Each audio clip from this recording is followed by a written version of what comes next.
பேர் ஓகே முருகன். இறந்த சிறப்பு உதவி ஆய்வாளர் சண்முகவேலுக்கு நான் சம்மந்தி. ரீசனாக ஒரு 2 மந்த்ஸ்க்கு முன்னாடி தான் என் பொண்ணுக்கும் அவருடைய சன்னுக்கும் மேரேஜ் ஆச்சு. நேற்று நைட்டு ஒரு 2 மணி அளவில் எனக்கு ஒரு ஃபோன் கால் வந்தது. என்னுடைய ரிலேஷன் செந்திலுங்கிறவர் உணவுப்பேட்டையில் ஏடா இருக்காரு.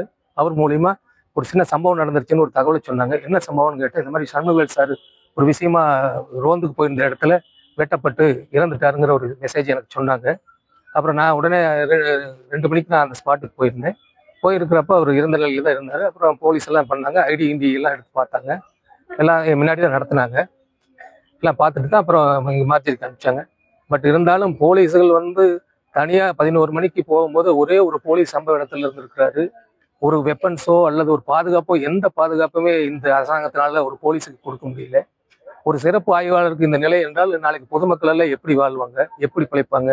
கண்டிப்பா இறந்த இந்த சிறப்பு உதவியாளருக்கு தமிழக அரசு கண்டிப்பாக நிவாரணம் கொடுக்கறது மட்டும் இல்லாம வருங்காலத்துல எந்த ஒரு இப்போ காவல்துறையில் பணிபுரியக்கூடிய எந்த போலீஸ்காரருக்கோ அது சம்பந்தப்பட்ட மேல் அதிகாரிகளுக்கோ பாதுகாப்பு இல்லாமல் இருக்கக்கூடிய பாதுகாப்பான நடவடிக்கைகள் எடுக்கணும். காரணம், இன்று மனிதர்கள் எல்லாம் போதையின் வசத்துக்குள்ள அடிமையாகிட்டதுனால என்ன செய்யறோம் என்று தன் நிலையை மறந்துட்டு பல தவறுகள் செய்யறாங்க. அது காரணம் என்னன்னா, இது நடந்தது தோட்டத்துக்காரருக்கு இதுக்கு எந்த சம்மந்தம் இல்லை. தோட்டத்துல இவர் வேலை செய்யக்கூடிய ஒரு ஆள், அந்த தோட்டத்தினுடைய உரிமையாளர் எம்எல்ஏ என்று சொன்னாங்க. அவருக்கு இந்த இதுக்கு சம்மந்தம் இல்லை. அந்த தோட்டத்துல வேலை செஞ்சுட்டு இருக்கக்கூடிய வேலைக்காரருக்கும் பிரச்சனை நடந்துட்டு இருக்குது. அப்ப அந்த தோட்டத்துக்காரர் இப்படி ஒரு பிரச்சனை நடக்குதுன்னு கூப்பிட்டு சொல்லியிருக்கிறாங்க போலீஸ்ல.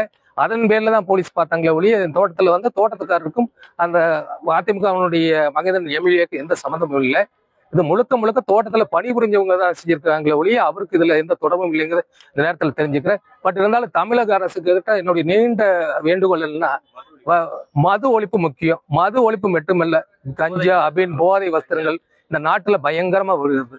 நீங்க என்னதான் ஆட்சி பண்ணனாலும் மக்களுடைய நலன் பார்த்தாலும் எல்லா திட்டங்களை கொண்டு வந்தா கூட பாதுகாப்புங்கிற ஒரு விஷயம் தோல்வி அடைஞ்சிட்டு அந்த நாடு நாசமாயிடுங்கிறத உண்மை.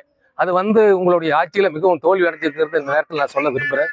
காரணம் என்னன்னா, ஒரு சிறப்பு உதவி ஆய்வாளர்களுடைய உயிருக்கு உத்தரவாதம் இல்லைங்கிறப்ப நம்மளை போன்ற சாதாரண மனிதருக்கு எங்கள் உயிருக்கு என்ன உத்தரவாதம் இருக்குது?